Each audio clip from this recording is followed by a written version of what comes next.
With art being subjective and audiences unpredictable, filmmakers can only hope their work will leave a lasting impression. Directors may even prefer a strong negative reaction to a film over one of indifference. Every once in a while, a special film comes along, and whether you love it or hate it, it makes you think, stirs up heated conversation, and stays with you long after your viewing. From spine tinglers to mind benders, here are some films you should definitely check out at least once in your life. Some small spoilers ahead. Zodiac. It's human nature to want to solve complicated puzzles and crack unsolved mysteries. But sometimes there are questions that just can't be answered. Like, who ended 5 people's lives in Northern California during the late 60s and early 70s? He called himself Zodiac, and nobody ever discovered his true identity, although that wasn't for lack of trying. The case inspired quite a few sleuths, and while most walked away defeated, a few would never give up until they looked the killer right in the eye. That's where David Fincher's Zodiac comes in. It's a study of obsession, on what happens to a person when curiosity keeps gnawing away at his mind. You got 4 crime scenes, not a single usable print. You can't think of this case in normal police terms. The movie follows a trio of heroes, a detective played by Mark Ruffalo, a reporter played by Robert Downey Jr., and a cartoonist played by Jake Gyllenhaal, chasing down the hooded serial killer. Zodiac is about the never-ending search and how that quest can change from dedication to obsession. Granted, if you're looking for a gore fest, you might want to pass on this film. This is a story about chasing after shadows and accepting the fact that you might never know all the answers. Looper.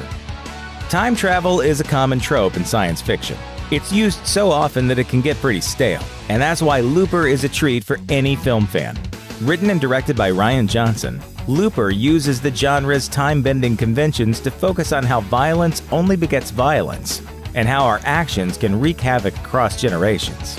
In this universe, gangsters from 2074 send their victims back to 2044, where they're disposed of by hitmen like Young Joe, played by Joseph Gordon-Levitt. It's a lucrative job, but as part of the deal, Joe will eventually have to shoot his older self to close his loop. Only old Joe, Bruce Willis, isn't going to sit around and let his younger self end his own life. This kicks off a film about a guy literally trying to find himself. You done all this already? As me? I don't want to talk about time travel. Because if we start talking about it, then we're going to be here all day talking about it, making diagrams with straws. The more young Joe learns, the more he gets sucked into a twisty revenge plot. In a medium that often glorifies brute force, Looper shows that violence, even when done for understandable reasons, doesn't solve problems. It just makes them worse. Snowpiercer. If you're looking for realism, then Snowpiercer probably isn't the movie for you. Instead, Bong Joon-ho's first English-language film works more like a fairy tale. One full of brilliant visuals, masterful action scenes, and a radical message about the nature of society. The story is set in a post-apocalyptic future where the world has been turned into a giant ice cube. The few survivors have taken shelter on a massive train, but life aboard this locomotive can be pretty rough for those stuck in the tail end. I belong to the front. You belong to the tail. These unlucky passengers are treated like slaves by the well-to-do folks in the front. So eventually, a group of rebels led by Curtis, played by Chris Evans, decide it's time for an uprising. As they fight their way up the train, and through some of the most wonderful sets in recent sci-fi memory, Curtis comes face to face with a harsh realization.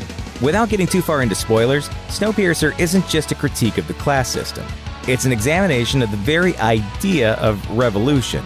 Look at history, and you'll see that in most cases, idealistic rebels turn into the dictators they want to overthrow. According to Snowpiercer, that's because the system itself is beyond saving. You might disagree with Snowpiercer's interpretation of politics, but at the very least, it provides some interesting food for thought. And if for no other reason, you should check out the film for Tilda Swinton's hilarious yet horrifying performance as the world's most maniacal politician. Ex Machina. From Metropolis to Her, science fiction movies have always been interested in examining man's relationship with technology, often reflecting the worries and concerns of their time. After all, technology is constantly evolving and constantly creating new benefits and new drawbacks. Nowhere is that more evident than in Alex Garland's Ex Machina. Are you attracted to me? What? Are you attracted to me? You give me indications that you are. I do? Yes. The story centers on a young programmer named Caleb, who wins the chance to spend a few days working with Nathan, a wealthy super genius. When Caleb shows up at Nathan's secluded cabin, he quickly becomes part of a complicated test, tasked with interviewing a beautiful robot named Ava. Caleb soon develops a crush on the imprisoned Ava, while Nathan clearly enjoys his status as a creator god. As for Ava, she just wants to be free. This brilliant film grapples with the ethical and moral questions about how humans should treat artificial intelligence, and it also deals with relevant themes like the issue of surveillance. But there's something else going on in Ex Machina, as the film is a deeply disturbing study about the different ways men objectify and abuse women. By the end of the movie, you might start questioning everything you're seeing, with a few gut punches along the way that'll leave you thinking about Ex Machina for quite some time. Whiplash. If we know one thing for sure about Damien Chazelle, it's that the man loves himself some jazz music. For proof, look no further than Whiplash, the director's breakout film. The movie stars Miles Teller as an ambitious young drummer named Andrew, a guy desperately hoping to join a prestigious band at the music conservatory he attends. But if he wants to make the cut, first he has to impress Terrence, a snarling, swearing, instrument-throwing conductor played by J.K. Simmons. This is not a man who's easily impressed.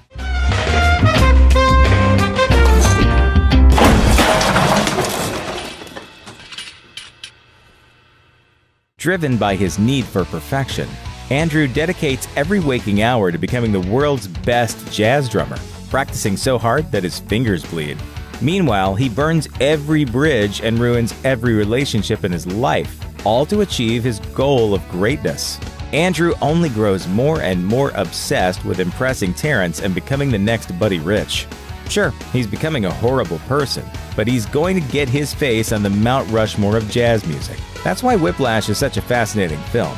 It's all about the price of success, similar to Chazelle's La La Land, and it suggests that while you might become the greatest drummer who's ever lived, you'll probably have more fans than friends. The Invitation. There are a lot of great movies out there about grief, like Ordinary People and Manchester by the Sea, but the scariest might be Karin Kusama's The Invitation. This is the ultimate dinner party gone wrong movie, one that will have you sitting on the edge of your seat the entire time, screaming at the characters to get out of the house. Unfortunately, they won't listen, because they're far too polite. The Invitation follows a guy named Will, played by Logan Marshall Green, who's experienced a terrible tragedy that ruined his marriage. Now, he's received an invitation from his ex-wife, Eden, played by Tammy Blanchard, for a get-together at her Hollywood Hills home. All the old gang's gonna be there, and Will reluctantly agrees to attend. But when he arrives, he feels something is terribly wrong. Probably because Eden won't stop talking about the weird cult she's just joined.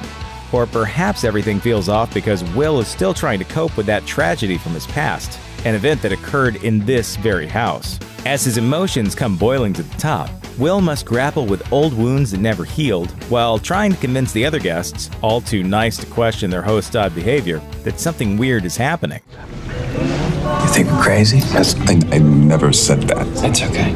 I'm not offended. A lot of people think we're crazy. It's a nail-biter of a film that deals with pain, loss, and the power of social norms. And by the way, it ends with one of the creepiest final shots in thriller history. The Babadook. Being a parent, especially a single mom, is incredibly hard, something Amelia knows only too well. She was left a widow when her husband was in a car wreck, and now she's alone with her 7-year-old son Samuel. Amelia and Samuel's relationship is complicated. He's basically a devil child. He screams, cries, and metaphorically suffocates his mom. She loves the boy, but she kinda hates him too. Just when Amelia reaches the edge of her sanity, a grisly pop-up book shows up at her house. This isn't your normal bedtime story, though. Instead, it's a children's tale about Mr. Babadook, a murderous demon with some very bad plans for Amelia and her boy. Soon, our hero sees the spirit lurking in the shadows, and as the monster gets closer and closer, Amelia's relationship with Samuel takes an even darker turn.